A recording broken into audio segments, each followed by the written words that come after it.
Welcome back to Firewatch. More and more now, we're starting to see families installing outdoor fire pits in their outdoor living spaces. And joining us today to talk about outdoor fire pits and how they can be used safely is Deputy Fire Marshal John Pender. John, thanks for joining us on Firewatch again. Thanks for having me, Ron. All right, so outdoor fire pits, are we starting to see more of those in single-family homes? Definitely a lot more around the city. We definitely want folks to have fun and use them, but do it in a safe manner. Okay, so when we look at what this family has done with their fire pit, what have they done well to make sure that it's safe? Well, obviously in this setup, we have a good 12 foot from the house, from any combustible source. They used non-combustible items to construct it out of. They have a nice clear path, no tripping hazards or anything for kids, pets, that sort of thing. Nice open space. Right, because I know that we do recommend that you keep at least a 3-foot zone around the fire pit to keep people from falling into it or tripping, that sort of thing. Exactly. What else have they done well? I mean, it looks like this one's set up in a fairly unique manner in that it's got a natural gas pipe underneath it, but also wood on top. How was this one used? Actually, they have a key on the side that's very close in proximity to the pit that turns on a gas, and then they light it, and that gets the wood or whatever they're going to burn started. Then they can actually turn the gas off, and then it's just like a regular wood burning situation.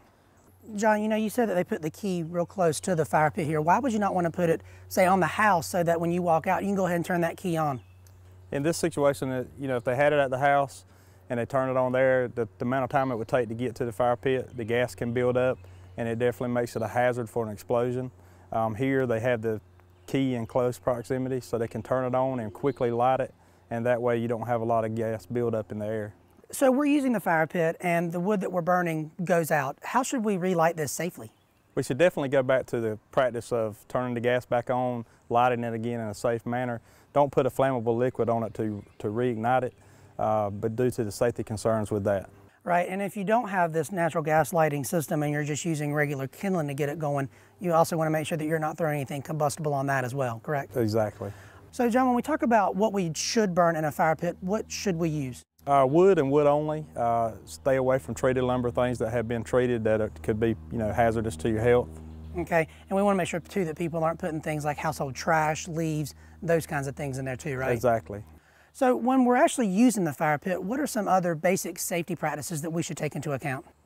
Just making sure everyone that's involved in your little get-together is not wearing a lot of loose clothing, nylon stuff that burns real easy. Also keeping this area clear of any kind of trip hazards. Don't have a lot of cords out, things like that, because you get to having a good time and you actually forget about the fire, and it's obviously still there. I know a lot of folks like to say roast marshmallows on these outdoor fire pits, maybe even make s'mores. How can we do that safely? We definitely should use long cooking utensils. That way you can keep a safe distance from the fire. We just recommend that you always do that in doing that kind of operation. So really the basic thing is that you just want to stay far enough away from it where you're not going to fall into it or catch something on fire, but close enough where you can still feel the warmth from the fire. Exactly. All right, so we've used the fire pit, we've enjoyed it, we've had a great night with our friends and our family. What should we do with the wood that's left over, the ashes that are in there? Definitely want to make sure everything's cooled down good.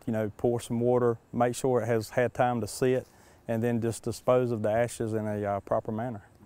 If you had to sum it up in maybe the most important 3 safety tips that you would want people to remember when using a fire pit, what would those be?